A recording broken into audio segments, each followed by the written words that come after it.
15-20 साल से लगे हुए। Main purpose of our profession और उसकी टॉक हो सर प्लीज। जैसा सर ने बताया, मेरा नाम रुपेश जेटली।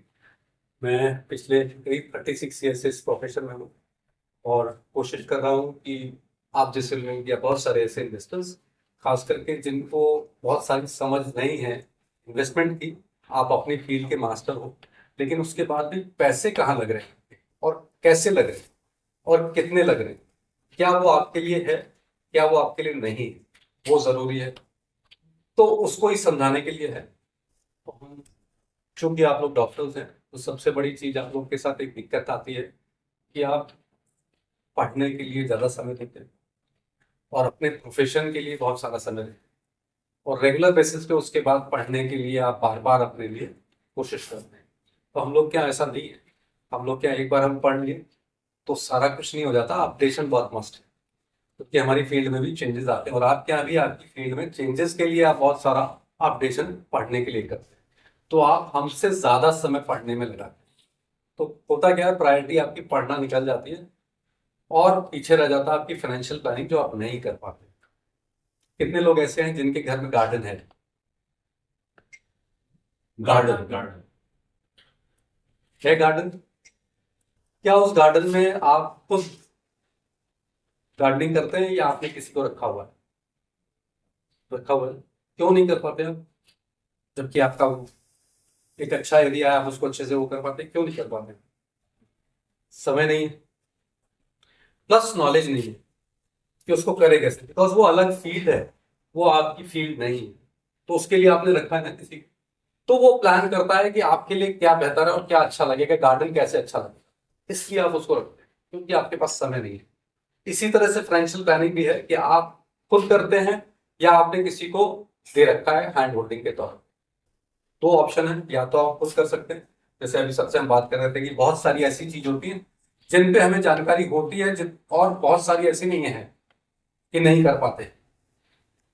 जितना हम पढ़ते हैं उसके हिसाब से हम चैट जीपीटी और ये सब इस्तेमाल करते हैं, लेकिन वो वही देता है जो आप मांग रहे होते हो। वो आपको वो चीज देता है जो आप मांगते हैं, आपकी समझ से नहीं देता। लेकिन अगर आप किसी के साथ जुड़ते हैं, एक एक्सपर्ट के साथ, तो वो आपको वो चीज देता है जो आपके लिए जरूरी है। तो अच्छे एक्सपर्ट के साथ जुड़ने पे ये होता है, क्योंकि अगर आपको कोई किसी तरह की दिक्कत होती है, बीमारी होती है, तो आप उस फील्ड के बेस्ट डॉक्टर के पास जाने की कोशिश करते हैं। जैसे आप लोग यहाँ बैठे, तो आपके पास जो मरीज आता होगा, वो क्या करता है, वो आपसे बताता है कि हम ढूंढ के आए हैं आपके पास, एक्सपर्ट है इसलिए आए, वो ऐसे नहीं जाता किसी के पास। तो आज हम उस फाइनेंशियल प्लानिंग पे बात करेंगे। छोटे छोटे टॉपिक्स हैं, हार्डली 15-20 मिनट हम करेंगे। उसके बाद हम कोशिश करेंगे कि आपके सवाल लें, बिकॉज बहुत सारे सवाल होंगे आपके इसमें, कि हम कैसे करते हैं, क्यों करते हैं, और कब करना है और क्या करना है। तो स्टार्ट करते हैं।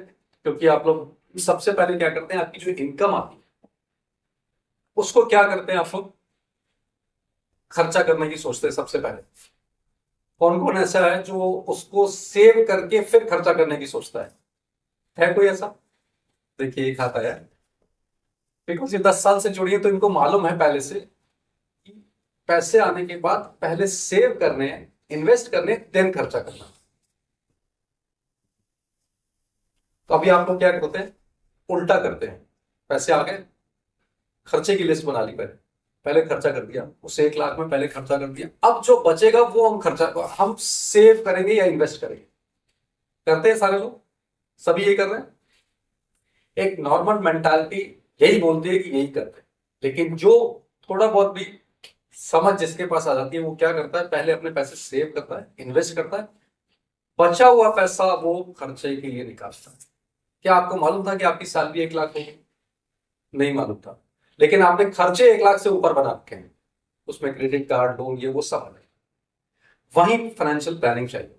उस छोटी छोटी फाइनेंशियल प्लानिंग के आज हम टूल्स भी समझेंगे और फाइनेंशियल प्लानिंग समझेंगे।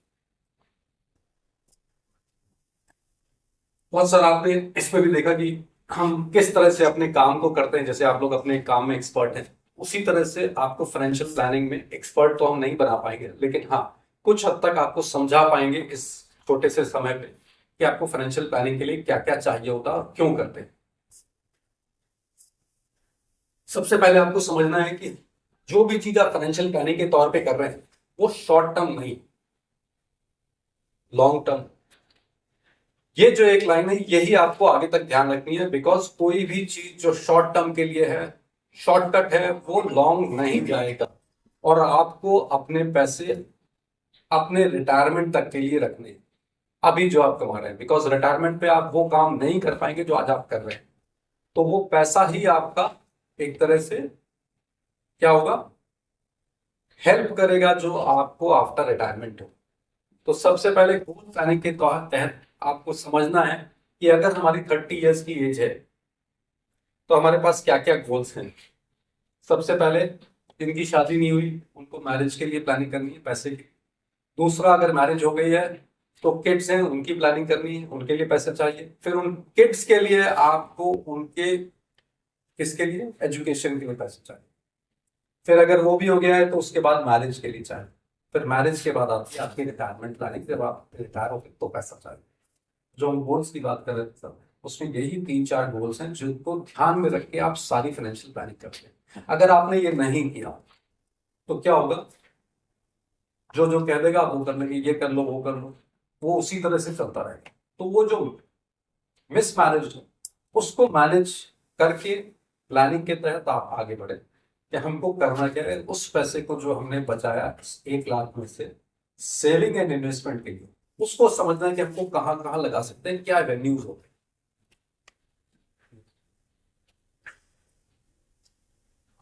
बताया इसमें कि आप लोग डॉक्टर्स हैं तो आपके पास लॉन्ग वर्किंग आवर्स हैं, पढ़ने के भी हैं और काम करने के भी हैं। कितने लोगों के पास समय है कि हम 1 घंटा रोज फाइनेंशियल प्लानिंग के लिए या महीने में 1 घंटा फाइनेंशियल प्लानिंग के लिए निकाल है? कोई यहाँ पे जो 1 घंटा निकाल पाता है? आप लोग के पास है समय? तो किसी के पास है? समय निकाल नहीं पाते। जब से यहाँ है समय से तो वो जो बिजी शेड्यूल है आपका, उसमें से कुछ समय निकालना है जब आप काम करें। और फाइनेंशियल प्लानिंग जब बहुत सारे लोगों से बात करते हैं तो उसमें बोलते हैं यार फाइनेंशियल प्लानिंग एक तो हमारे ऊपर से निकल जाती है, प्लस उसमें आप इस तरह की इतनी कॉम्प्लेक्स चीजें डाल देते हो जो समझ में नहीं आती। आप इंटरेस्ट रेट बताते हो एक तरफ, उधर बाजार बताते हो, उधर म्यूचुअल फंड बताते हो, उधर SIP बताते हो, उधर STP बताते हो, पता नहीं क्या क्या बता डालते हो। कैसे समझ में आएगा जब आपको इतना समय लग रहा है समझने में? तो मुझे कैसे मालूम जब मैं इस फील्ड का नहीं? उसी फाइनेंशियल एजुकेशन के लिए खास करके आप लोग के पास सब अच्छे पढ़े लिखे लोग हैं, लेकिन क्या है, क्या फाइनेंशियल नॉलेज जो है वो उतनी नहीं आ पाती। सिखाई हमको बचपन से नहीं जाती। हमको गुल्लक में पैसे डालना सिखाया जाता है, लेकिन गुल्लक में पैसे डालने से क्या पैसे बढ़ेंगे आपके? कभी किसी के पैसे बढ़ेंगे गुल्लक में डालने से कि हमने 100 रुपए उसमें जोड़ के डाले और बाद में आपको 102 मिले किसी को? तो वो गुल्लक वाला कॉन्सेप्ट नहीं चलेगा।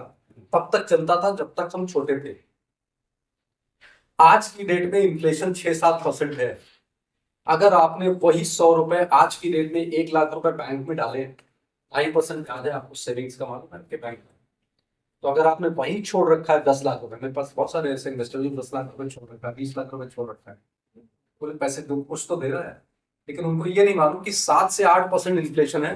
तो वो 2.5% पे जो ब्याज मिल रहा है साल का, वो 10 साल बाद एज इट इज नहीं रहेगा। इन्फ्लेशन आपके पैसे की पावर को कम कर देगा।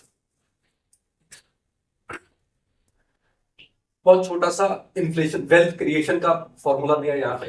एक्सपेंसेस जैसे मैंने कहा, सेविंग्स 10,000, 2 अलग अलग लोग हैं जो इस तरह से सेव कर रहे हैं। एक पहले सेविंग्स कर रहा है, एक एक्सपेंसेस के बाद सेविंग कर रहा है।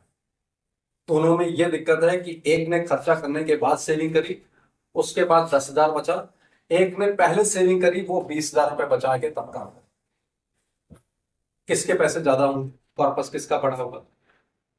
सिंपल सी बात है कि जो पैसे ज्यादा बचाना है, और वो इसीलिए बचा पा रहा है कि उसने पहले सोच रखा है कि मेरा ये खर्चा है।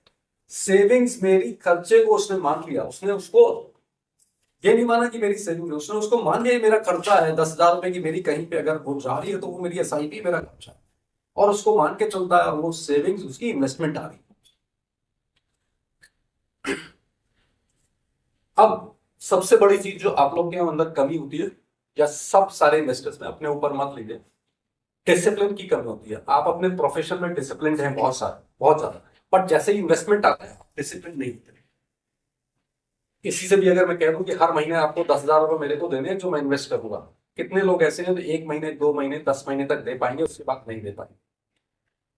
तो वो डिसिप्लिन्ड अप्रोच आपको कॉर्पस बनाने के लिए थी, जिसको आपको फ्रॉम द डे वन से करना चाहिए। कितने लोग ऐसे थे जिन्होंने अपनी सैलरी शुरू होने के साथ पैसे लगाए हैं, जिस महीने पहले सैलरी मिली उसी महीने इन्वेस्टमेंट शुरू करी? कितने लोग हैं यहाँ पे? है कोई ऐसा?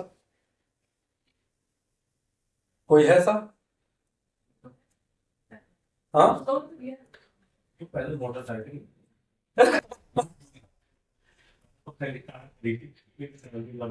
बता रहा हूँ, मेरे पास लास्ट मंथ एक बच्चा आया, उसको सैलरी मिलने वाली थी, उससे पहले मेरे पास आ गया, उससे पहले आया और उसने मेरे से टाइम लिया, अपॉइंटमेंट लेके आया मेरे पास, सैटरडे बैठा मेरे साथ 1 घंटे, मदर के साथ बैठा, उससे सारी चीज समझी और बता दिया कि बेबी जी मुझे जो है 1 तारीख को सैलरी मिल जाएगी, तो मेरी आप 2 तारीख या 3 तारीख में ही एसआईपी अभी से प्लान कर ली, जिससे वो पैसे कट जाए। और एक चीज उसकी सबसे अच्छी थी, वो बच्चा बहुत अच्छा था कि मेरी पहली सैलरी जो है वो फुल इन्वेस्टेड हो। उसने कहा मुझे से आप वो भले 20,000 10,000 की दीजिए एसआईपी, बट मेरी पहली सैलरी का पैसा मैं पूरा इन्वेस्ट करना चाहता हूँ। वो अकेला बच्चा था इतने साल में मेरे करियर में जिसने ये कहा हो कि मेरी पहली सैलरी पूरी इन्वेस्ट। घर से सर मिल जाता होगा। हाँ घर से घर से मिल रहा था, मदर के साथ आया था, लेकिन उस बच्चे की सबसे खास बात ये थी उसका पैसा खाए तो फिर 99% लोग ये करते हैं, 99%। वो 1% उस बच्चे में था, 99। इसीलिए मैंने और लोगों की बात नहीं करी, उसकी बात इसलिए करी कि वो बच्चा अलग था। उसने बताया कि मैं गुड़गांव रह रहा हूँ और मुझे घर से 25, 30, 40,000 कुछ आ रहा है हर महीने सैलरी से पहले। सैलरी तो अगले महीने आएगी, तो 40,000 आ रहा है और वो मैं अपनी मैनेज कर लूंगा, बिकॉज घर से आएंगे, मुझे मालूम है घर से आएंगे, मतलब साथ बैठी उनके सामने पता है ये पैसे तो मुझे आएंगे, तो मुझे अपने बचा। अब आप सोचिए उसका कॉर्पस बनेगा या उस 99% का बनेगा जिसने सबसे पहले पैसे खर्चा कर, मोटरसाइकिल ले ली, कार ले ली, सारा कुछ ले लिया। डाउन पेमेंट देके हमने लोगों को देखा है कि डाउन पेमेंट पहली सैलरी से दिया और बाइक उठा लाए, 1.5 लाख की बाइक, सैलरी आई 75,000, आगे पैसा नहीं था।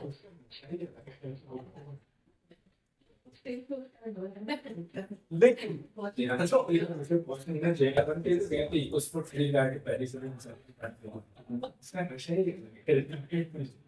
हाँ, लेकिन ये जो नशा है, हाँ, लेकिन जो नशा,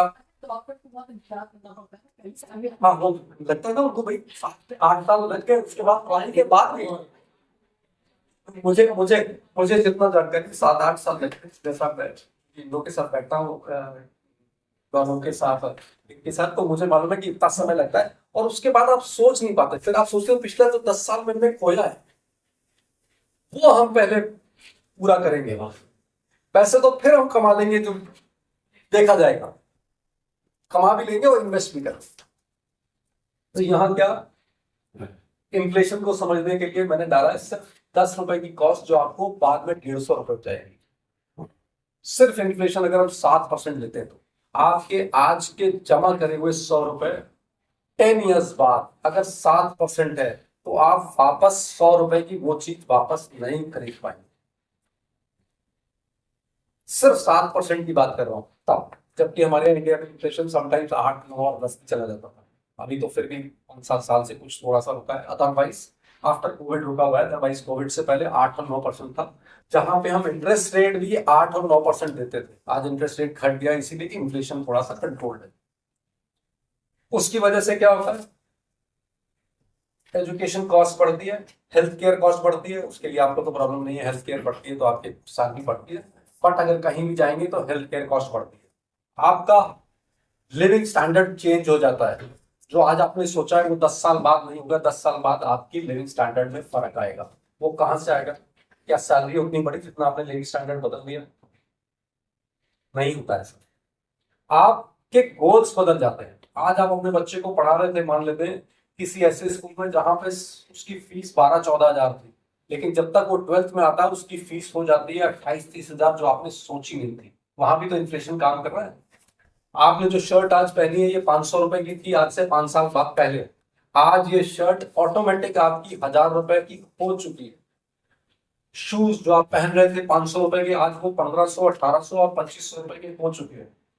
ये इन्फ्लेशन है जो आपको दिखता नहीं। क्या सैलरी या आपकी सेविंग्स उस हिसाब से बढ़ी है? सैलरी जरूर बढ़ी है, लेकिन इन्फ्लेशन जो है, सैलरी तो आपको दिख रही है, इन्फ्लेशन आपको दिखता नहीं है। वो वह ऐसी चीज है जो आपके सामने नहीं है, विजिबल नहीं है, बट आपकी पॉकेट में कट कर रहा है।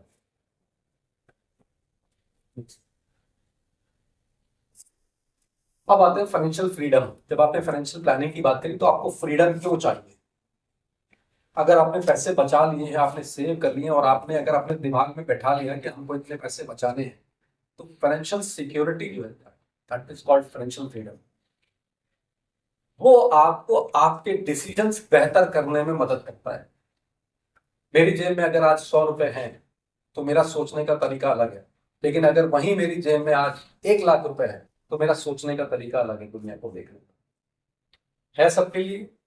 अगर आपके पास आज की डेट में 10,000 रुपए कैश है तो आपका सोचने का तरीका अलग है। कल आपकी जेब में अगर 100 रुपए है तो आपका सोचने का तरीका अलग है। वही लाइफ है, सब कुछ है, लेकिन आपके सोचने का तरीका आपके पॉकेट का। वहीं से आपको लगता है कि हम फाइनेंशियल फ्रीडम या फाइनेंशियल सिक्योरिटी के तौर पर। अगर आपके पास कॉर्पस नहीं बना हुआ है तो आप क्या करते हैं? उसके लिए छटपटाते हैं। लेकिन अगर बना हुआ है, क्योंकि आपने फाइनेंशियल प्लानिंग इस हद तक करी हुई है कि आपको मालूम है कि 10 साल बाद मेरा कॉर्पस क्या होगा एक्सपेक्टेड, तो आपको दिमाग में भी आता है। और फिर जुनून होता है, जब आप एक बार स्टार्ट कर देते हैं, वो जुनून आता है कि नहीं, मुझे ये पैसे बचाने हैं, आज खर्चा नहीं करना है। जैसे वो आपने पहले खर्चा करना है, बाद में सोचना है। लेकिन जब आप स्टार्ट कर देते हैं, फिर आपको हैंड होल्डिंग के बाद आपको समझ में आता है, यार अगर मैंने 2 रुपए बचा लूंगा, आज पिज्जा नहीं खाऊंगा, तो मेरे ये 2 रुपए कितने हो जाएंगे। बहुत सारे एग्जाम्पल है मेरे पास। बस बहुत सारे नए बच्चे आते हैं और स्टार्ट करा, सैलरी आई और SIP शुरू करी। नेक्स्ट मंथ आया, सर मेरी सैलरी बढ़ गई, मेरी SIP बढ़ा दो। मैंने कहा क्यों? बोला अगर आपने आज नहीं बढ़ाया, मैं भी जाऊंगा यहाँ से 2,000 रुपए का पिज्जा खरीदते हुए घर जाऊंगा। ये फैक्ट छोटे बच्चों के साथ खास करके आज की जनरेशन में। पर अगर आपने पैसे आज नहीं लगाए, मतलब मेरे कोई धमकी, पैसे उसके बच रहे, धमकी मेरे को, अगर नहीं लगाए तो मैं यहाँ से घर तक जाते जाते 2,000 का पिज्जा खा जाऊंगा, चाहे अपने दोस्तों को बुलाऊं चाहे, लेकिन खा जाऊं। तो आप आज लगा दो। तो जिसके समझ में आ गया, प्लीज डू यूज। बहुत सारे आपके पास ऐसे फाइनेंशियल वो होते हैं जहां पे अचानक आते हैं और आपको मालूम नहीं चलता। आपने पैसे बचाए तो आप उनको हैंडल कर पाते हैं, लेकिन अगर आपने नहीं बचाए तो आप हैंडल नहीं कर पाते। आप ऑफिस से घर जा रहे थे, चोट लग गई, 15,000 रुपए लगेंगे मेरे को, गाड़ी टूटी, हुआ था, क्या इसके लिए कोई प्लानिंग करी क्या? किसी के पास थी ऐसी प्लानिंग? लेकिन अगर हमें मालूम है कि हमने प्लानिंग कर रखी है, हमने गाड़ी का इंश्योरेंस ले रखा है, इसीलिए लिया था कि अगर ऐसा कुछ होता है तो हमने गाड़ी का इंश्योरेंस लिया था। लेकिन उसके साथ साथ हमें जो चोट लगी उसके लिए क्या कौन है? अगर आपने हेल्थ इंश्योरेंस लिया है तो, अगर आपने हेल्थ इंश्योरेंस नहीं लिया तो क्या आपके पास से पैसे देने होंगे? क्या आपके पास है वो पैसे? लेकिन आपने चूंकि फाइनेंशियल प्लानिंग करी हुई थी, इसलिए आपने वो दोनों चीजें ली थी। अब आता है तीसरा बड़ा मुद्दा, तो यहां पे हमने नहीं डाला। एक 30 ईयर्स का मेल है जिसकी आज सैलरी 1 लाख रुपए है, 60 ईयर्स की एज में रिटायरमेंट है, और उसकी कोई भी पेंशन नहीं, उसकी फैमिली है, 2 बच्चे। अगर उसको आज कुछ हो जाता है सपोज, तो उसके घर की या उसकी फैमिली की लाइवलीहुड कौन चलाएगा? अगर उसने फाइनेंशियल प्लानिंग नहीं की,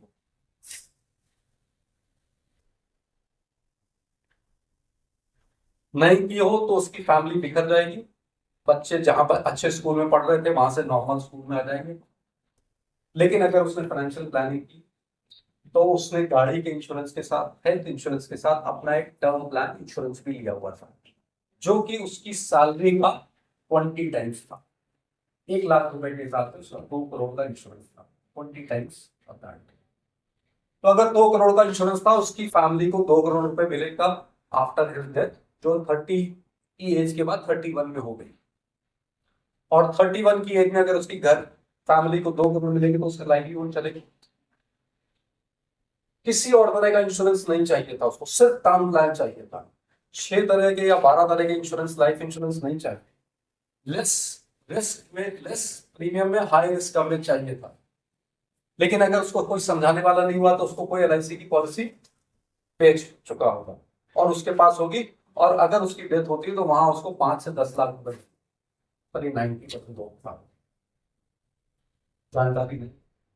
हमारा रिश्तेदार एक एजेंट बन गया एलआईसी का, उसने हमको घर आके हमारी इंश्योरेंस पॉलिसी दी। आप में से कितने डॉक्टर्स ऐसे होंगे जिनको आप मालूम चल गया कि आपको सैलरी आई और आपके घर एजेंट पहुंच गया होगा, सर ये पॉलिसी दे दो, 15,000 रुपए, 25,000 रुपए, 50,000, व्हाट्सोएवर, वो आपको दे के चला गया, जो आपके किसी काम की। तो उसमें आपको रिस्क कवरेज 2 लाख, 4 लाख, 5 लाख और इन्वेस्टमेंट लाइफ की, क्योंकि जानकारी नहीं। बट अगर आपने सही हैंड होल्डिंग की है तो आप ये कर सकते हो, अगर आपने फाइनेंशियल प्लानिंग सही, तो उसके लिए आपके पास क्या क्या है, क्या समझ है, किस तरह से आप उस अवेयरनेस के साथ, उस नॉलेज के साथ आए कि हमको ये सारी चीजों की समझ है। Next, term plan term plan simple 2 लाइनों में समझ, जैसा मैंने अभी बताया, एक ऐसा टर्म जहां तक कि हम पॉलिसी ले और क्यों ले। सबसे पहले जो मैंने 30 इयर्स वाला एग्जाम्पल उसको लिया, मेल, उसको अगेन समझते हैं। 1 लाख रुपए उसकी सैलरी थी महीने की, 12 महीने में सैलरी कितनी हुई, 12 लाख। 30 साल में उसकी सैलरी कितनी हुई, 3 करोड़ 60 लाख, जो अर्न करेगा विदाउट, हमने यहाँ पे कोई भी इंक्रीमेंटल बेनिफिट नहीं लिया। 3 करोड़ 60 लाख वो आदमी कमाएगा अगले 30 साल में, अगर वो जॉब में रहता है और लाइफ रहता है तो। ठीक, हम उसको अगर टर्म प्लान दे रहे हैं तो फ्रॉम द डे 1 वो रिस्क कवरेज 3 करोड़ 60 लाख का ले सकता है। और अगर वो 3 करोड़ 60 लाख का टर्म प्लान ले रहा है यहाँ पे, तो उसने क्या करा, अपने पूरे उसको हेज कर लिया। This is called hedging. किसको हेज कर लिया, अपनी उस सैलरी को अगेंस्ट हिज डेथ। अगर उसको 1 साल बाद कुछ हो जाता है, क्या जहां पे वो जॉब कर रहा था, क्या वो 3 करोड़ 60 लाख नहीं, कोई एनीबडी, चाहे वो सरकारी उसमें हो चाहे प्राइवेट हो, क्या उसको 3 करोड़ 60 लाख मिले, वो सिर्फ उसका प्लान बना इंश्योर देगा। क्यों उसको दिया 1 लाख, क्योंकि उसको मालूम है कि इतने पैसे वो कमाएगा, रहेगा इंक्रीमेंटल छोड़ने के बाद, नहीं तो और ज्यादा होते हैं। लेकिन चूंकि उसका प्रीमियम बहुत ज्यादा होगा, अगर हम आज उसको 5 करोड़ देते हैं सबको, उसका प्रीमियम ज्यादा होगा, वो उसकी सैलरी से जाएगा। लेकिन 30 इयर्स के 1 करोड़ के सम एश्योर्ड पे उसको मात्र कितने पैसे देते, 30,000 rupees year, it's not monthly, 30,000 रुपए, और 30 साल तक जमा करेगा तो कितने पैसे उसमें जमा, 9 लाख। और फ्रॉम द डे 1 वो कब कितने पैसे से कवर्ड था, 1 करोड़। वो कंपनी को 30 साल अगर जिंदा रहता तो भी 9 लाख दे रहा है, और कवरेज उसको कितना मिल रहा है,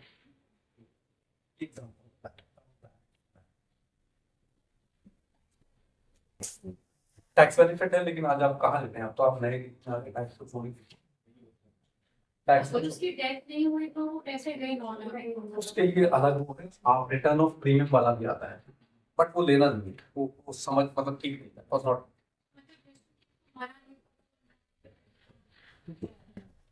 मैंने एग्जांपल बताया आपको, वो टर्म प्लान 85 इयर्स तक है, आपको वो सिर्फ रिस्क, आपको रिस्क कवरेज के लिए चाहिए, सिर्फ हेजिंग के लिए चाहिए। उसको इन्वेस्टमेंट मत समझिए, उसको इन्वेस्टमेंट मत समझिए। मैंने क्या कहा, इन्वेस्टमेंट नहीं है वो, insurance is not investment. Investment के लिए बहुत सारे टूल्स और आपके वो चलेंगे, बट उसको इन्वेस्टमेंट मत समझिए, इंश्योरेंस है।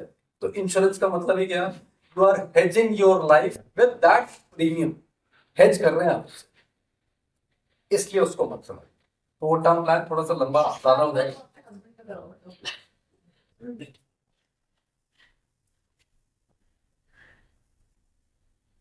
इससे पहले बताओ, अब 5 पिलर्स में मान लेते हैं। सबसे पहले सेविंग सबसे पहला पिलर है। अगर आप सेविंग नहीं करोगे तो इन्वेस्टमेंट होगी नहीं, पैसे कहाँ लगाने को आएगी नहीं समझ।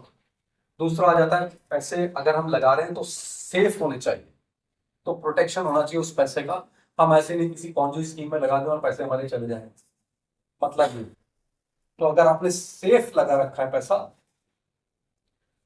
इन्वेस्ट करा है, तो वो प्रोटेक्शन के साथ होना चाहिए। मींस ऐसी जगह जहां से आप मांगो तो 1 घंटे 1 दिन 2 दिन में मिल जाए। बैंक में आप पैसे क्यों जमा करते हैं? क्योंकि आपको मालूम है वहां सेफ्टी है, बैंक में पैसे जाएंगे तो हमें मिल जाएंगे ऑनलाइन, तो सेफ्टी मस्ट। तीसरा आ जाता है कि अब हम जब हमने पैसे सेव कर लिए, प्रोटेक्ट कर लिए, तो अब हम इन्वेस्ट कहाँ करें? इन्वेस्टमेंट के एवेन्यूज कहाँ कहाँ है? इन्वेस्टमेंट का एवेन्यू है bank, FD, post office, PPF, gold, real estate, stock market and mutual fund. यही है, इसके अलावा तो और कोई नहीं। अब जब हमने सेव कर लिया तो उसके साथ टैक्स प्लानिंग किया नहीं, बिकॉज हमें टैक्स की बात है। जैसे हम सर से बात कर रहे थे कि अगर पैसे हमको मिलेंगे और रिटर्न आएगा तो टैक्स भी लगेगा।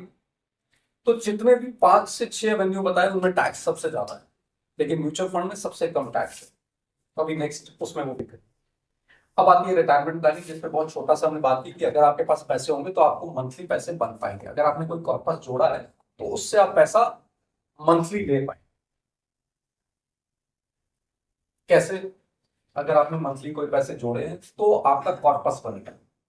कॉर्पस कैसे बनेगा? तो उसके लिए एक टूल है, हम सारे उसकी नहीं बात करते, लेकिन एक टूल है तो बहुत सारे। अगर आप म्यूचुअल फंड, कौन कौन जानता है कि एसआईपी और म्यूचुअल फंड अलग है? एसआईपी और म्यूचुअल फंड कोई किसी ने सुना है? सबने सुना होगा। तो क्या आपको मालूम है कि एसआईपी और म्यूचुअल फंड अलग है या एक ही है? हाँ, आप पीछे से बोल रहे हो लेकिन हर बार आपका हाथ आ रहा है, इसका मतलब थोड़ा सा कुछ कर रहा है। इन्वेस्ट करें तेरा दिख निकल तो आप थोड़ा थोड़ा सा आप हल्का से जरा जाओ। तो एसआईपी और म्यूचुअल फंड अलग अलग है। कैसे? कोई भी चीज में मतलब बस अपने पेमेंट है हर मंथली वो बढ़ते जाओ है सैलरी, इससे भी आप पेमेंट कर रहे हैं। और mutual fund collection of fund है जिसमें पैसे यूज कर सकते हैं जिसमें कुछ हद तक ठीक है, लेकिन कुछ थोड़ा सा म्यूचुअल फंड एक कलेक्टिव फंड है जो हम सब मिलके करते हैं और उसको एक फंड मैनेजर मैनेज करता है। एसआईपी एक टूल है उस म्यूचुअल फंड में इन्वेस्ट करने के। जैसे सर ने बोला आपको 2 लाख रुपए इन्वेस्ट करने एक साथ सिंगल, तो ये लमसम हो गया। बट तभी ने बोला नहीं हम तो 10,000 रुपए महीना कर पाएंगे, तो दैट इज एसआईपी। मीन्स हम उसी 2 लाख को मंथली डिवाइड कर दिया कि हमारी सैलरी से हर महीने 10,000 रुपए लगते हैं। इन दोनों में क्या फर्क है? दोनों का रिटर्न फर्क हो जाएगा, क्योंकि इन्होंने सिंगल डे में 2 लाख रुपए लगाए, तो आज के डेट से इनकी इन्वेस्टमेंट शुरू हो गई है। और डॉक्टर तन्वी ने 10,000 रुपए मंथली शुरू करा, तो इनकी इन्वेस्टमेंट हर महीने 10,000 रुपए के हिसाब से अलग अलग उस डेट्स में लगेगी, जाएगी उसी फंड में, बट डिफरेंट डेट्स में, हर 10,000 के हिसाब से। वहां पे आती है फिर कंपाउंडिंग। तो जब इतना मालूम होगा तो आपको कंपाउंडिंग भी कुछ थोड़ी सी मालूम होगी। बताइए। जो डीमैट सर का इन्वेस्टमेंट था वो 30 इयर्स में जो रहेगा वही अमाउंट रहेगी। मैं अगर कि हर एक मंथ को भी बस करिए तो हर एक मंथ अमाउंट को वापस समझ दे उससे हर एक मंथ इंटरेस्ट थोड़ा ठीक है, लेकिन यहाँ पे इंटरेस्ट नहीं होता। एसआईपी एक शब्द छोटा सा है, लेकिन उसको समझिए कि वो 8th wonder of the world, 8th wonder of the world. ये जो कंपाउंडिंग है ये आपको किसी भी जगह नहीं, ऑल ओवर द वर्ल्ड किसी तरह से नहीं मिलती, बिकॉज ये जो कंपाउंडिंग करके देता है 10,000 रुपीज हमने महीना जमा किया, 5 साल तक हुए 6 लाख रुपए। 6 लाख रुपए को अगर हम 10% से मान लेते हैं पड़ता है, तो वो कितना होगा? 8 साढ़े 8 लाख हो जाएगा, 9 लाख हो जाएगा। बट अगर यही रिटर्न 15% की होगी तो वो 6 लाख रुपए, 10 लाख, 10.5 होगा। लेकिन अगर वो 5 साल का टर्म हमने बढ़ा के 10 साल तक, तो हमने जो 6 लाख लगाए थे वो 12 लाख हो गए।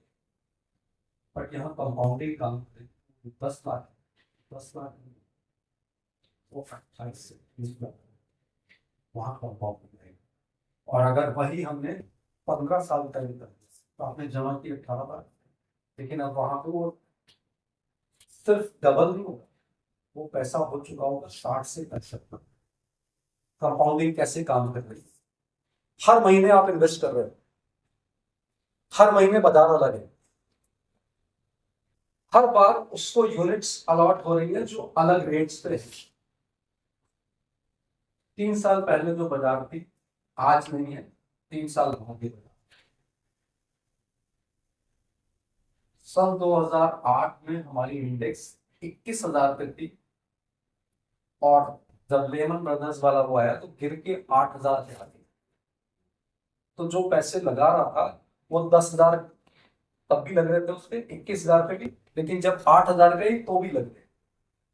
तो किसको ज्यादा यूनिट्स मिल रही होंगी?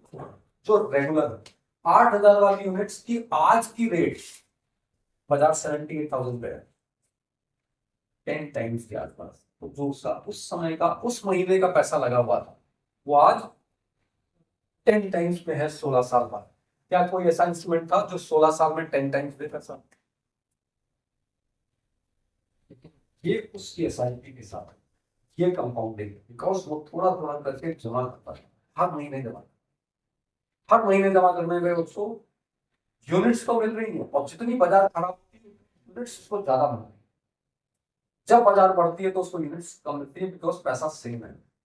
लेकिन 10 साल बाद जो बाजार आज 78 है तो सोचिए 2008 की 8,000 की इंडेक्स और 21,000 की इंडेक्स वाले को भी आज फायदा हो रहा हो, क्योंकि उनकी सारी यूनिट्स उस रेट पे खरीदी गई है और आज वो सारी यूनिट 78,000 के इंडेक्स। तो वो फंड मैनेजर मैनेज करता है, इसलिए वो आपकी एसआईपी इस तरह से चलती है। बहुत सारे लोग ऐसे बोलते हैं कि हम अगर पैसे जमा कर रहे हैं तो हम निकालेंगे कैसे? तो निकालने के लिए तरीका, जैसे डॉक्टर साहब आप बात कर रहे थे कि हम पैसे लगा देंगे तो हम वापस कैसे लेंगे, तो आपको वापस लेने के लिए एसडब्ल्यूपी करना, that is also a tool, that is called systematic withdrawal plan. हमने अगर इकट्ठा करके आपने कहा हमारे पास कोई पेंशन प्लान नहीं है, आपको मनी जहाँ हम काम कर रहे हैं पेंशन नहीं मिलेगी, जो आपने कॉर्पस इकट्ठा कर दिया इतने साल, उस कॉर्पस से ही हम आपको मंथली आपका विड्रॉल प्लान कर देंगे कि अगर आपका कॉर्पस 5 करोड़ हो गया है तो हम आपको कितना 1 लाख 2 लाख 5 लाख रुपए मंथली आपको उस कॉर्पस से दे सकते। और वो जो कॉर्पस है नेक्स्ट 10 इयर्स में 5 करोड़ से और ऊपर हो। This is systematic withdrawal plan. हम उसी से पैसे आपको दे देंगे। कैसे इकट्ठे किए थे? आपने इकट्ठे किए थे 40 लाख रुपए, मतलब आपने हाथ से इन्वेस्ट किया, बट वो 40 लाख रुपए बढ़ के हो गए हैं 2 करोड़। उस 2 करोड़ रुपए से हम वापस कर रहे हैं आपको पूरे पैसे, 2 लाख रुपए महीना भी कर रहे हैं और 10 साल बाद वो आपके 2 करोड़ से ऊपर है, क्योंकि कंपाउंडिंग तो बना चुका है, वापस बना चुका है, पोर्टफोलियो बना चुका है, उसी में से वापस है। उसके बाद भी आपका वो वापस बचा रहेगा, तो कोई नहीं देता। बैंक के पास अगर आप जाए और मंथली बोल दें उसको कि आपको मंथली इंटरेस्ट दे, तो मंथली इंटरेस्ट देने के बाद आपका एफडी का वो बना है, वो एज इट इज बना रहेगा, बढ़ेगा प्लस टैक्स। थोड़ा सा टाइम है, जिस स्लैब में है आप इनकम के वो टैक्स रेट लगता है 10%, 40% या 30%। 30% वाले को 63 और वो हर साल बैंक के। लेकिन यहाँ पे क्या 12 महीने से ऊपर बाद आपने कुछ भी पैसे निकाले तो प्रिंसिपल पे कोई टैक्स नहीं, लेकिन जो कैपिटल गेन आया मींस जो एक्स्ट्रा पैसा है उस पे आपको 1.25 लाख पहले एग्जाम, मतलब अगर हमने 2.5 लाख रुपए जमा किए और 5 लाख पूरे हमारे और हम 5 लाख पूरे विड्रॉ कर रहे हैं तो 2.5 लाख हमारी कैपिटल, उस पर कोई टैक्स नहीं। 2.5 लाख जो हमें प्रॉफिट आया उस पर 1,25,000 पे कोई टैक्स नहीं। 1,25,000 जो बचा उस पर 12.5% टैक्स। तो टोटल 5 लाख में आप समझ लीजिए कितना टैक्स आया? एक 25 का अगर 12.5 दे रहे हैं 15,000 17,000, तो 2.5 लाख पे हम 15-17 हजार दे रहे हैं। That was not even less than 10%, जो आपको कोई भी इंस्ट्रूमेंट कहीं से नहीं देता। ये इक्विटी फंड्स के लिए, डेट फंड्स का कुछ थोड़ा सा फर्क होता है। किस तरह से आपको करना चाहिए टैक्स प्लानिंग करनी कैसे? जब आप इन्वेस्टमेंट करेंगे तो पहले आती है इन्वेस्टमेंट प्लानिंग, फिर आती है आपकी टैक्स प्लानिंग, फिर आती है आपकी रिटायरमेंट प्लानिंग। तो जब आपने पैसे जमा कर लिए हैं, कैसे जमा करने हैं वो समझ लिया, उसके बाद आता है आपका टैक्स प्लानिंग। या उसके लिए टैक्स भी बचाने का हम तरीका देखें। जैसे साहब ने बोला कि हम उस तरह से कर सकते, तो मैंने कभी वो ऑप्शन नहीं होता बिकॉज हम नहीं।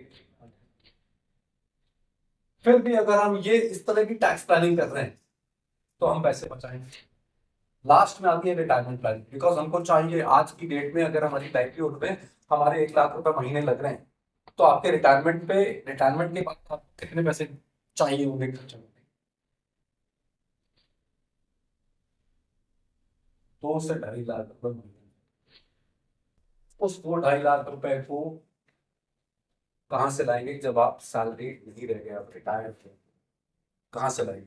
खर्चा तो नहीं कम होगा कि खर्चा बंद कर देंगे, रिटायर हो गए तो खर्चा नहीं करेंगे, खर्चा तो रहेगा। रोटी कपड़ा मकान सब चाहिए, मकान अगर है तो भी रोटी चाहिए, दूध आएगा या नहीं? पेट्रोल के दाम कम होंगे नहीं कि आप सोचे कि पेट्रोल हमारी वजह से कम हो जाएगा, हम रिटायर हो गए हमको कम लगेगा, बिजली का बिल आता आएगा या नहीं? ये सब चीज रहेगी। अगर रहेगी, इस चीज को आपने मान लिया है कि रहेगी, तो हमको अपने पैसे बचा के वहां तक आना पड़ेगा और उसमें वापस, और अगर हमको पसंद बना लेते हैं तो उसी से हम रिटायरमेंट प्लानिंग कर सकते हैं। 2.5 लाख रुपए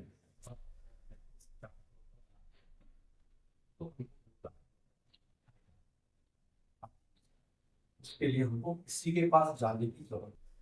हमारी अगर इन्वेस्टमेंट प्लानिंग ठीक हो तो टैक्स प्लानिंग भी ठीक होगी और रिटायरमेंट प्लानिंग। लेकिन अगर हमारी इन्वेस्टमेंट प्लानिंग नहीं ठीक हुई तो हमको आगे तक प्रॉब्लम आएगी। हर थोड़े दिन बाद हमको ये लगेगा कि हम पैसे कहां से लाएं। लेकिन अगर हमारी फाइनेंशियल प्लानिंग थी तो हमको किसी भी तरह की कभी कोई इमरजेंसी भी हो तो हम पैसे उसी हिसाब से मैनेज कर लेंगे। हमारी फाइनेंशियल सिक्योरिटी और हमारा जो ये दिमाग ये बेहतर काम कर रहा होगा, क्योंकि हमने अपनी फाइनेंशियल प्लानिंग बेहतर तरीके से करी। तो आज इसीलिए हम लोग आए थे इससे कि आपको अपनी फाइनेंशियल प्लानिंग के बारे में जानकारी होनी चाहिए, असेस करना चाहिए आपको टाइम टू टाइम क्या हम सही चल रहे हैं, अगर नहीं सही चल रहे हैं तो हम क्या गलती कर रहे हैं, अगर गलती कर रहे हैं तो हम कैसे सुधारेंगे उसको सुधारने के लिए हमारे पास क्या है।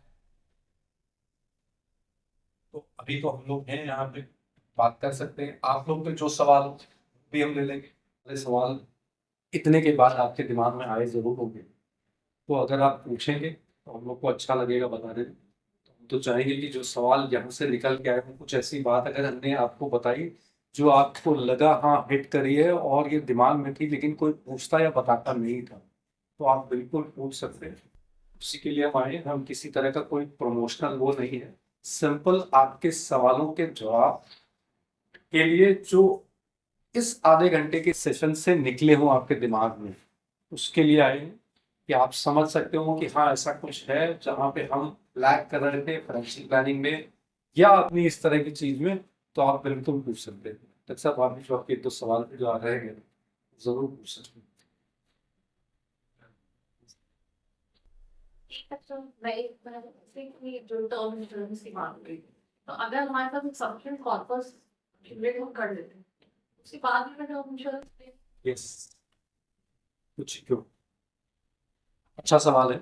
सब लोग समझ लें कि डॉक्टर साहब कह रहे हैं कि अगर हमारे पास एक कॉर्पस है और हमने कुछ पैसे इकट्ठे कर लिए हैं, मान लेते हैं जो हमने बताए थे 2 करोड़ 4 करोड़ मान लीजिए इकट्ठे कर लिए, तो हमें टर्म प्लान क्यों चाहिए?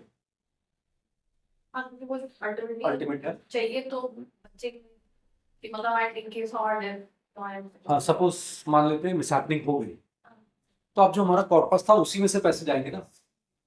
लेकिन अगर हमने एक टर्म प्लान ले रखा है तो क्या होगा, आपका कॉर्पस भी बचेगा और टर्म प्लान के पैसे जो आपने लगाए थे 30,000 50,000 व्हाटसोएवर एनुअल, उसके बदले में आपके घर वालों को क्या मिलेगा,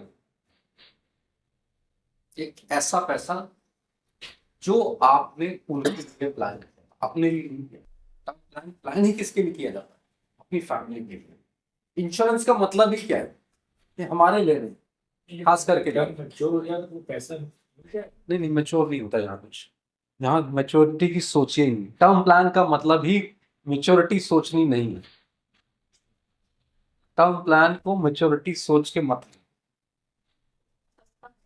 सस्ता है मींस लो रिस्क प्रीमियम में हाई रिस्क कवरेज है। 30,000 में 1 करोड़ कौन देता है? अगर 30,000 आपने दिया, सपोज मैं मान लेता हूं कि एक 30 साल के आदमी ने 30,000 रुपए दिया और साल भर बाद उसकी डेथ होगी, कंपनी को क्या मिला? उसको तो 30,000 रुपए मिले, लेकिन देना क्या पड़ेगा? जो पैसा लगा है तो मुझे उसको सोचे नहीं, उसको सोचे नहीं, कवरेज उसको सोचे गाड़ी नहीं। का प्रीमियम भरते हैं ना, इंश्योरेंस कराते हैं। अगर साल भर में गाड़ी का एक्सीडेंट हो गया तो ठीक है, नहीं तो आपका चला गया ना। उसको नहीं सोचिए, उसको नहीं सोचिए। वो मैंने बताया इसीलिए कि आपको मालूम हो कि हमने लिया क्यों है। ये डिपेंड करता है कि आप कितने साल दे सकते। 5 साल के लिए होता है, 10 साल के लिए होता है, एंड थ्रू आउट लाइफ, जैसे हमने कहा 85 ईयर्स, हम 85 ईयर्स तक दे सकते। सपोज अगर 10 इयर्स तक हमने टर्म प्लान का प्रीमियम दिया तो उसका कवरेज कितने साल के लिए रहेगा? दोनों चीजों को खुल के बताते। एज 30 है हमारी, ठीक। 5 लोग ऐसे हमारे पास हैं जिनकी एज 30 ईयर्स है, और पांचों जैसे उंगली बराबर नहीं है, वैसे ही पांचों लोगों का क्या है, दिमाग भी अलग अलग चलता है। आपने कहा मेरे को 80, सबने ये तय कर लिया कि हमको 85 ईयर्स तक का कवरेज चाहिए, सबने तय कर लिया पांचों ने। बट आपने कहा नहीं, मैं सिर्फ 5 साल प्रीमियम देना चाहती हूँ, क्योंकि मुझे मालूम है मेरी लायबिलिटी 5 साल मैं दे सकती हूँ, उसके बाद मेरे को दे सकती हूँ, उसके बाद मेरे को लायबिलिटी चाहिए। इन्होंने कहा मैं 10 साल दे सकता हूँ, इन्होंने कहा मैं 30 ईयर्स दे सकती हूँ, तो सबने कहा नहीं मेरे को 85 ईयर्स तक चाहिए, मैं 85 तक प्रीमियम दूंगा। इन्होंने कहा जब तक मेरा रिटायरमेंट मीन 60 ईयर्स तक का प्रीमियम चाहिए, मैं 60 के बाद प्रीमियम नहीं दे पाऊंगा, मेरे पास सैलरी नहीं करेगी। अब होगा क्या, सबको हमने 2-2 करोड़ का इंश्योरेंस दिया है। सबसे ज्यादा प्रीमियम किसका है? 5 साल।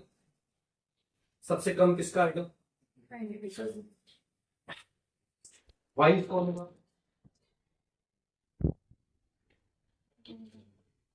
ठीक है, क्यों?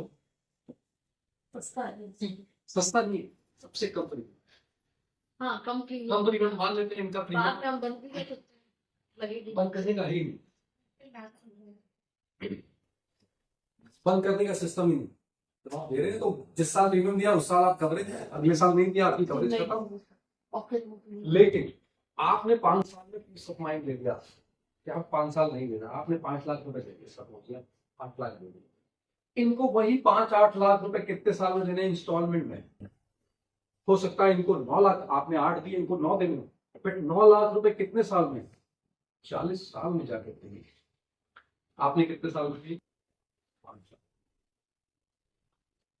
तो पर्पस ऑफ टर्म इंश्योरेंस क्या हो कि हम कम पैसे में, और दोनों में फर्क समझिए। कवर सेम मिल रहा है, नहीं मतलब duration of cover. Duration of cover हमने सबका एक बार करा, 85 पांचों का हमने एक करा दिया, उसमें कवरेज भी फर्क होता है। अभी तो हमने क्या करा, आ जाइए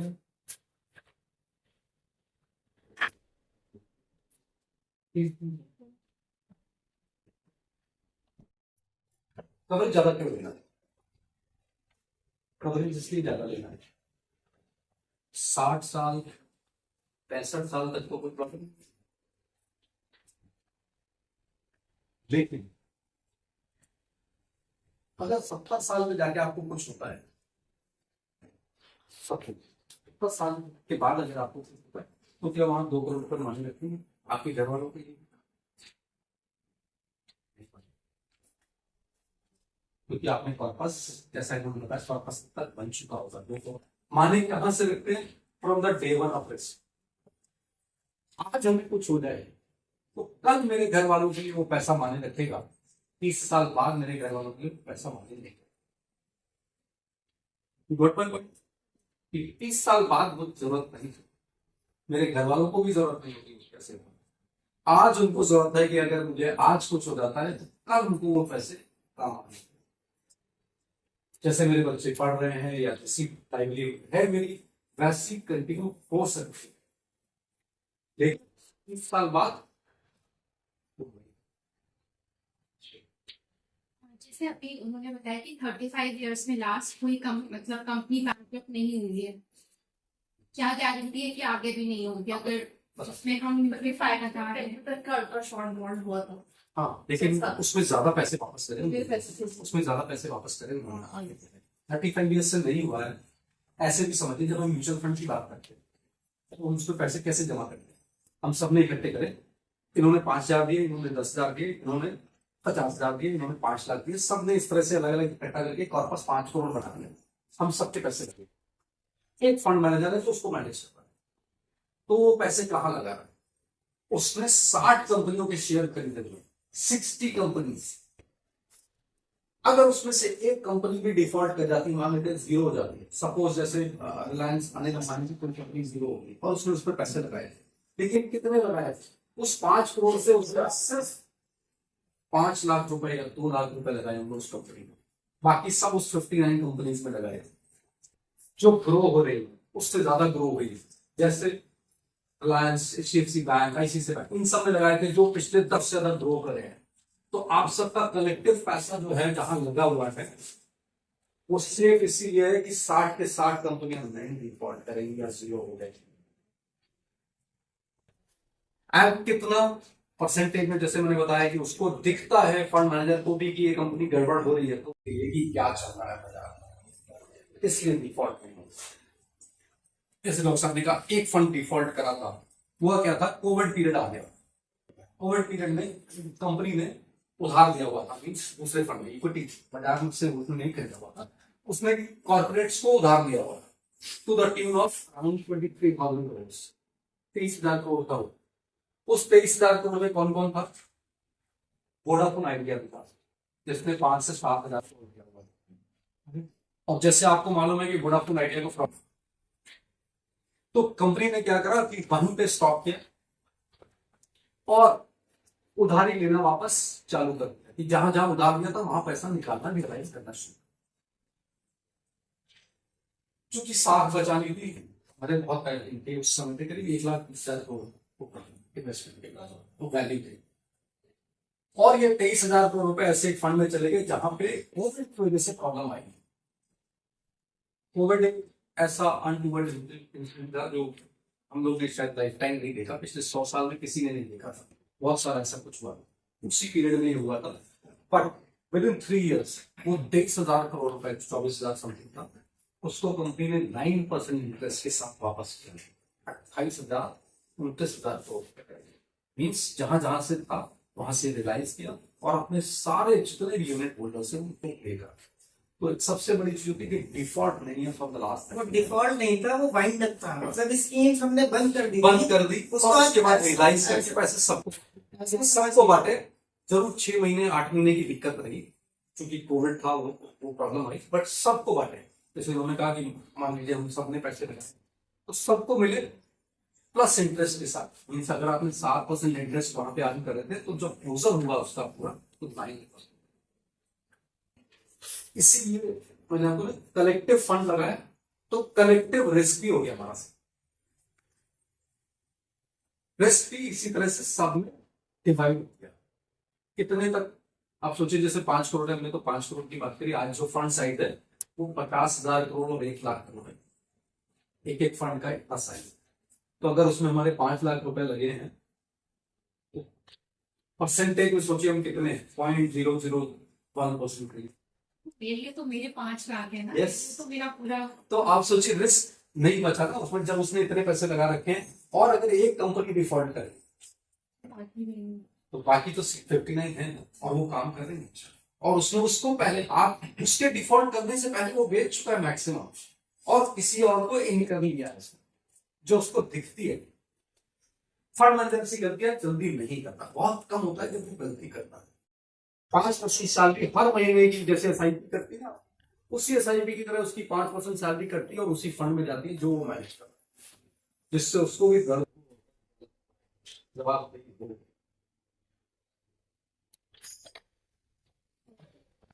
आप सजेस्ट करेंगे?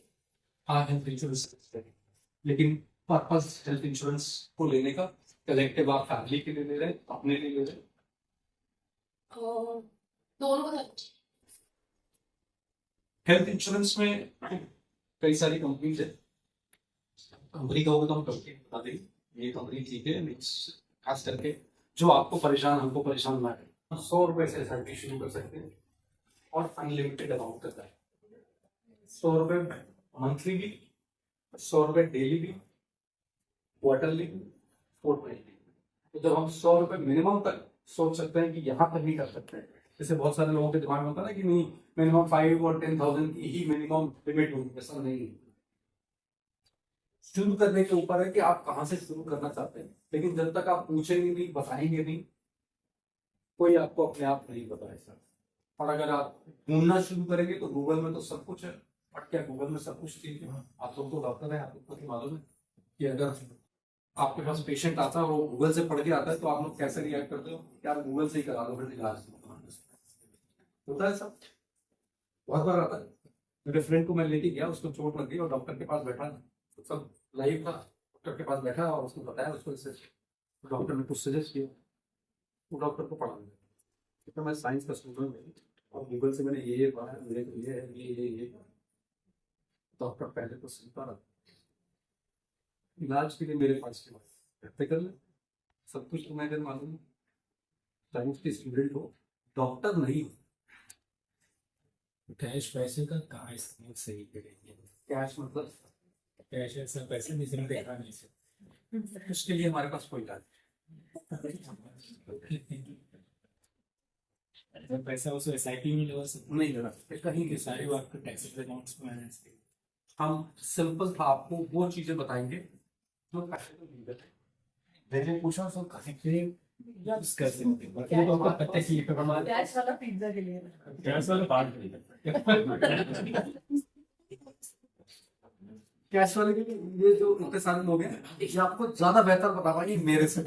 सब कोई बता देगा पिज्जा खिलाओ सबको, कोई कहेगा खस्ते खिलाओ। ऐसा इसको बचाने के लिए हम लॉस हार्वेस्टिंग करते हैं। छोटे से एग्जाम्पल से बताते हैं, आप उसको पूरा, क्योंकि आपने वो शब्द बोला तो आपको कुछ थोड़ा बहुत ज्ञान है। अच्छा, हमारे पास पोर्टफोलियो है जिसमें हमारे पास 20 अलग अलग कंपनीज के शेयर्स या म्यूचुअल फंड्स सपोज। अब हमको इस समय पैसे चाहिए, सपोज किसी वजह से कोई हमको प्लॉट खरीदना है, मकान खरीदना है, कुछ खरीदना है, हमको उसमें 20 लाख रुपए निकाले। अब हमने जब 20 लाख निकाले तो हमारी उसमें कैपिटल लगी थी 10 लाख और 10 लाख रुपए हमको प्रॉफिट हुआ। तो इस 10 लाख पे हमको प्रॉफिट पे टैक्स देना है, सिंपल। अब इस टैक्स को कैसे बचा सकते हैं? लीगल में, नॉट इलीगल। जैसे इन्होंने कहा कैश है मेरे पास, हमारे पास ऑप्शन नहीं है। हम आपको कोई भी जो ऑप्शन बताएंगे that will be only in the legal terms, not legal. Loss harvesting के लिए आपने अपने उस पोर्टफोलियो को देखा जहां पे आपने ये तो बुक कर लिया 10 लाख, अब जहां पे आपको लॉस आ रहा है और नोशनल लॉस दिख रहा है, ये लॉस है। सपोज आज से 2 साल पहले या 1 साल पहले आपने आईटीसी के शेयर दिए या आपने टीसीएस के शेयर दिए या आपने इंफोसिस के शेयर दिए, वो आज 50%, 40%, 30% डाउन पे आप वो शेयर्स नहीं बेचे तुरंत आज की डेट में और कल वापस आएंगे। तो जो आपने 2 साल पहले खरीदे थे उसका लॉस आज बुक हो गया और आपने कल वापस वो चीज खरीदी तो वो चीज आती आपके पास रहेगी। ऐसा डाउट रहता है कि प्रीवियस डेट ऑफ परचेज के जो शेयर हैं केवल मैं वो सेल कर रही हूँ। बताओ उसके लिए हम इस्तेमाल करते हैं FIFO, first in first out. आप कभी भी कोई चीज खरीदेंगे, सपोज हमने 4 आइटम खरीदे, एक ही शेयर में हमने 4 बार खरीदारी करी।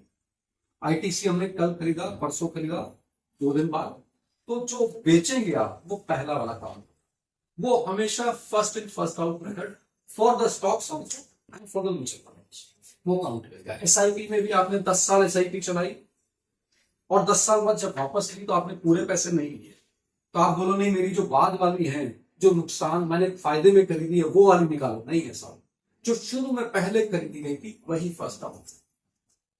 तो वो जो लॉस हार्वेस्टिंग केवल एलटीसीजी का केवल एलटीसीजी के साथ ही कर सकते हैं या एसटीसीजी के साथ भी कर वो सकते भी बता दें।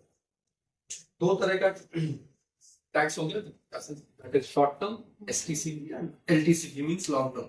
कुछ लोग जो जानते हैं वो शॉर्ट टर्म मींस 12 महीने से कम, दैट इज शॉर्ट टर्म, 12 महीने से ऊपर फॉर लॉन्ग टर्म। लेकिन ये इक्विटी के लिए, नॉट फॉर डेट, डेट के लिए अलग होगा। हैं? इक्विटी में शॉर्ट टर्म को शॉर्ट टर्म से करेंगे, लॉन्ग टर्म को लॉन्ग टर्म से करेंगे। उसमें आप कंट्रा नहीं कर सकते कि शॉर्ट टर्म को लॉन्ग टर्म से, लॉन्ग टर्म को। लॉस को जरूर आप कैरी करके 8 ईयर्स तक जा सकते। Profit can not be carried for next year. कि आज आपका 10 लाख प्रॉफिट हुआ, जैसे आपने कहा 10 लाख प्रॉफिट हुआ मेरा, इसको कैरी करके अगले साल हम लॉस पूरा कर लेंगे, उससे नहीं कर सकते। प्रॉफिट पे टैक्स इसी साल देना जिस साल हमने करा, लॉस को हम कैरी करके अपनी बुक्स में 8 ईयर्स तक लगा सकते। और जब हम कैरी करके ले जा रहे हैं उस साल जो हमें प्रॉफिट हो रहा है उससे उसको कटरा कर सकते, ठीक है। सिर्फ उसी तरह से शॉर्ट टर्म का शॉर्ट टर्म, लॉन्ग टर्म, तो वो ये नहीं होता कि हम मिक्स कर, वो नहीं पॉसिबल। अदरवाइज जैसे आपने कहा लॉस है, उसके साथ साथ कैपिटल गेन अगर आपको प्रॉपर्टी से हो रहा है तो वहां पे आपके पास 54EC बॉन्ड्स, वहां पे आप 54EC बॉन्ड्स लगा के आप उस कैपिटल गेन को बचा सकते हैं। But to the tune of 50 lakh, 50 lakh से ऊपर आप नहीं लगा सकते एक साल, तो वो कर सकते। या तो आप कोई, आपने मान लीजिए कोई प्लॉट बेचा 50 लाख का, तो आप सीधे सीधे फ्लैट अपने नाम से खरीदेंगे, पूरे पैसे बच जाएंगे। लेकिन अगर आप फ्लैट नहीं खरीदेंगे तो 54EC के बॉन्ड्स अगर खरीदेंगे तो आप पूरा टैक्स बचा सकते हैं। तो वो लॉस हार्वेस्टिंग से अलग है। इस तरह से आप, तो लॉस हार्वेस्टिंग हम कराते हैं जनवरी टू मार्च अपने क्लाइंट्स को, अपने इन्वेस्टर्स को। जनवरी टू मार्च पूरे साल तुम 9 महीने कुछ भी करते रहो, know that, but January to March में हमारे पास आ जाओ, जिससे हम तुम्हारी डेट में क्या पोजीशन है उसके हिसाब से तुम्हारी लॉस हार्वेस्टिंग या लॉस एडजस्टमेंट करा, तब वो टैक्स नहीं। अदरवाइज क्या होगा, मार्च के बाद आओगे, जो भी करना है आपको 31 मार्च से पहले करना, उसके बाद। और कोई चीज आप देखने में कुछ सवाल आता है, कुछ नहीं यहाँ वो कुछ नहीं, कोई बोल नहीं। हमारे पोर्टफोलियो में गोल्ड कितना होगा? गोल्ड पे हम अल्टीमेटली ऐसे पे बात नहीं भाई, हम वो वाला गोल्ड नहीं कीजिए। अभी हम दोनों बताते हैं। कोई बता सकता है गोल्ड क्यों बढ़ता है? डर की वजह से खरीदते हैं। अच्छा, डर नहीं तो क्यों बढ़ता है? डर नहीं तो क्यों बढ़ता है? डर नहीं क्यों बढ़ता है? तो इकोनॉमिक्स समझिए। पेट्रोल डीजल सुना है आपने, सबको मालूम है। क्रूड ऑयल सुना है, क्रूड ऑयल के बहुत सारे बेंच है, तो आपने सुना है 2-4 कंट्रीज के हैं जहाँ पे क्रूड ऑयल मिलता है। तो क्रूड ऑयल बेचने वाला क्या करता है? ताकि कोई अलग से वो है, कोई फैक्ट्री तो है, वो तो कुआं बोला है, उसमें वो रोज क्रूड ऑयल निकाल रहा है, रोज बेच रहा है, रोज बेच रहा है। नया तो उसमें कुछ डाल देगा, वो पैसे जो आ रहे हैं वो उसमें तो डाल देगा कि और नया है, उसको तो उसमें से रोज निकालना है, वो पैसे आते हैं, वो पैसे कहाँ इन्वेस्ट करता है?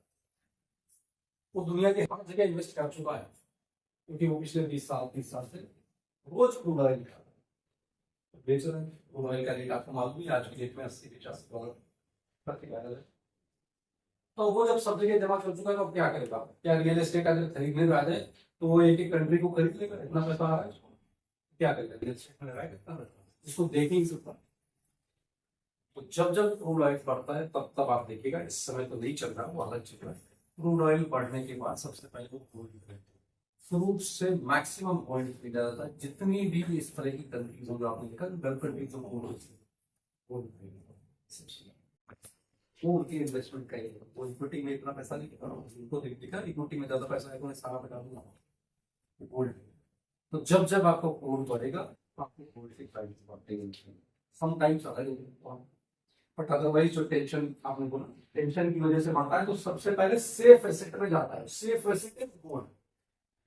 सेंट्रल बैंक सब सारे सेंट्रल बैंक गोल्ड करेंगे, इसीलिए कि उनको मालूम है कि ये ऐसा एसेट है जो आगे आने वाले सालों में नहीं मिलेगा। बता रखा है कि लिमिटेड रिसोर्स है इसका, ये लिमिटेड मिलेगा, इससे ज्यादा नहीं मिलेगा, इसलिए भी पैसे। तो क्रूड गोल्ड ये सब बहुत रिलेटेड है और उसी तरह से चलता है। तो ये इकोनॉमिक्स है, बहुत कॉम्प्लेक्स है। कभी झगड़ा होने पे भागने लगता है, कभी झगड़ा होने पे नहीं बढ़ता है। झगड़ा तो फरवरी मार्च से शुरू हो गया था और सिल्वर 4 लाख से गिर के 2 लाख पे आ गई, जबकि बढ़नी चाहिए। अब तो हवा उड़ा दी थी कि इंडस्ट्रियल यूज में आएगी, या वो 5-4 महीने बाद इंडस्ट्रियल यूज में नहीं आ रही, लेकिन वहाँ हवा बनाई। एकदम इतना सारा लोगों को दे दिया गया, हर रिटेलर खरीद रहा था उस समय से। आज 2 लाख में कोई नहीं खरीद रहा, तो वो बनाया गया, तो वो पंप एंड डाउन है। इतना बढ़ा दिया, अब 4 लाख रुपए सिल्वर कहीं 2 साल 4 साल नहीं गया। पहले भी हुआ था कि 75,000 गई 2010-11 में, उसके बाद उसको 10 साल लगे वो रिकॉर्ड तोड़ने में, मोर देन 10 ईयर्स 75,000 को तोड़ने। वॉरेन बफे का नाम सुना होगा आपको, उसने रिग्रेट किया है कि मेरा लाइफ टाइम रिग्रेट था कि मैंने सिल्वर 75,000 में सबसे बड़ी गलती की। 10 साल तक वो पैसा वापस, जब वापस आया तो 2 साल के अंदर 75,000 का बढ़ के 4 लाख हो गया। लेकिन तब तक क्या था, आप 12 साल नहीं किसी का इंतजार कर सकते। अगर आपने 75,000 में किया है, आपको दिख ही नहीं रहा है कि वो मेरे को रिटर्न दे रहा है। आपका तो नेगेटिव है इन्वेस्टमेंट, पैसे ही नेगेटिव है, रिटर्न तो छोड़ दीजिए। इसलिए मैंने इनको कहा कि मैक्सिमम 10 to 15%, बिकॉज 12 साल लगातार नहीं चलता, 12 साल लगातार सिल्वर नहीं चलता। जैसे हमारी मार्केट हर साल हर बार नहीं चलती, 2 साल से नहीं चलती, बट जितना खराब समय होगा उसके बाद वो अच्छा समय लाएगा। बिकॉज हमने 30-35 साल में देखा ही है, हर बार बाजार खराब होता है, उसके बाद नेक्स्ट 2 इयर्स में वो सारे रिटर्न बराबर करते हैं। SIP इसीलिए रिटर्न देता है। ये सब छोटी छोटी चीजें, और किसी के साथ कोई चीज फाइनेंशियल एडवाइजर अगर नॉर्मली कोई नहीं वो करना चाह रहा है, कंसल्टेंट या मे अफोर्ड नहीं कर सकता है, तो mid cap, small cap, large cap, multi asset और ETF, इनका कुछ आप ब्रीफ कर सकते हो थोड़ा बहुत, ये क्या होता है, जैसे इसमें रिस्क किसमें ज्यादा होता है या क्या? अच्छी चीज है, पर यहाँ पे बहुत शॉर्ट वो था, इसको उतना नहीं बता सकते थे। मिड कैप, स्मॉल कैप और लार्ज कैप, ये 3 फंड के अलग तो छोटे से बता देते कि लार्ज कैप वो जो बड़ी कंपनियां हैं, जैसे Reliance, HDFC bank, ICICI bank, इसका मेन समझ लीजिए कि हमारे टॉप 100 कंपनीज लार्ज कैप में जिनका मार्केट कैपिटलाइजेशन 20,000 करोड़ से ऊपर होना चाहिए, वो लार्ज कैप है। वो कैटेगरी हो गई 100 कंपनियां ऐसी जो लार्ज कैप कैटेगरी में आती है अकॉर्डिंग टू जो कैटेगरी बनाई है। इसके बाद आती है मिड कैप, 2 से 250 है, जिसका मार्केट कैप 5,000 करोड़ से 20,000 करोड़ होना चाहिए। इसके बाद आती है स्मॉल कैप, जो बची हुई कंपनी 5,000 करोड़ से नीचे की, वो सारी स्मॉल कैप है। आपको ये देखना है कि आपके लिए क्या है, तो कौन बताएगा? अगर आपकी हैंड होल्डिंग किसी सही फाइनेंशियल प्लानर के पास है तो ही बताएगा, अदरवाइज आप क्या करेंगे, गूगल चैट जीपीटी करेंगे, क्या वो सही है, क्या गूगल आज की डेट में सब सही बताता है, या फिर आप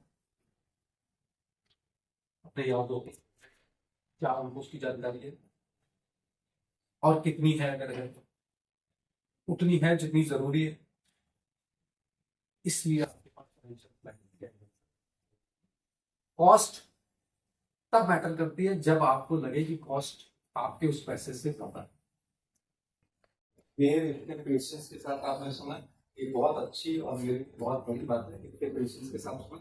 अदरवाइज क्या होता है कि बहुत सारे लेक्चर मेरे को करने को मिलते जरूर है, बट उसमें क्या होता है 30 मिनट 40 मिनट बाद वो हल्ला होने लगता है कि मेरे से कभी मौका नहीं मिला कि हल्ला हो। कई बार हो जाता बैठे हुए हैं ना, इसलिए नहीं हो जाता। मेरे को नेशनल पीजी कॉलेज में मिला था एक बार लेक्चर करने को, वहाँ पे करीब 100 बच्चे बैठे हुए इनसे बैठा जा रहा होगा, आपको क्या 100 बच्चे थे, और पहले से मेरे को बता दिया था कि इससे 40 मिनट से ज्यादा मना रखिएगा, 40 मिनट का एक होता।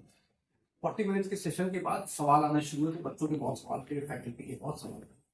मैंने 10-15 मिनट में खत्म किया, तो उसके बाद जब उन्होंने बताया कि आपको मालूम नहीं है हमारे यहाँ होता क्या है, हम लोग दरवाजे पे टीचर्स को खड़ा रखते हैं कि बच्चा भाग न जाए।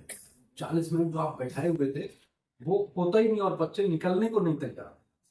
अदरवाइज 30 मिनट बाद तो बच्चा बोलता दरवाजा खोलो मुझे जाना है, पीछे बैक बेंचर तो जाए। बट वो टॉपिक और सबके ऊपर होता है कि आप किस टॉपिक पे बात कर रहे हैं, कितना वो है। तो मेरे लिए अच्छी बात है कि आप सबने बहुत पेशेंस से सुना, सवाल आप सही करते, और कोई सवाल हो आप लोग के पास तो जरूर वो कर सकते हैं। मैं इंफॉर्मेशन एंड खास करके नॉलेज के लिए वो बताऊँ, कोई प्रमोशन नहीं होता। मेरा खुद का यूट्यूब चैनल है, आप लोग यूट्यूब पे सर्च कर सकते हैं इंस्पिरेशन, तो वहाँ सिर्फ इंफॉर्मेशन के लिए मैंने अपने वीडियोस डाले, नथिंग एल्स। कोई वहाँ प्रमोशनल वीडियो नहीं है कि कोई फंड बेचना है या बेचना है, कुछ नहीं। सिर्फ इन्होंने जैसे आज इन्होंने पूछा लॉस हार्वेस्टिंग वो भी डाला है, मल्टी कैप के इनके सवाल वो भी डाले हैं, टर्म इंश्योरेंस वो भी डाला है। तो वो छोटे छोटे क्लिप्स 2 मिनट 4 मिनट वाले नाम से ये मेरे नाम एंड पोर्टल भी है अपना rupesh-jetty.com।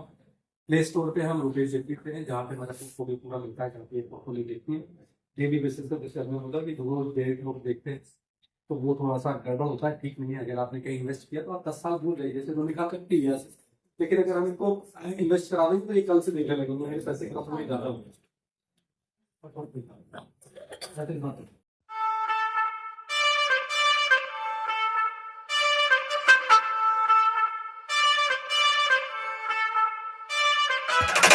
Thank you.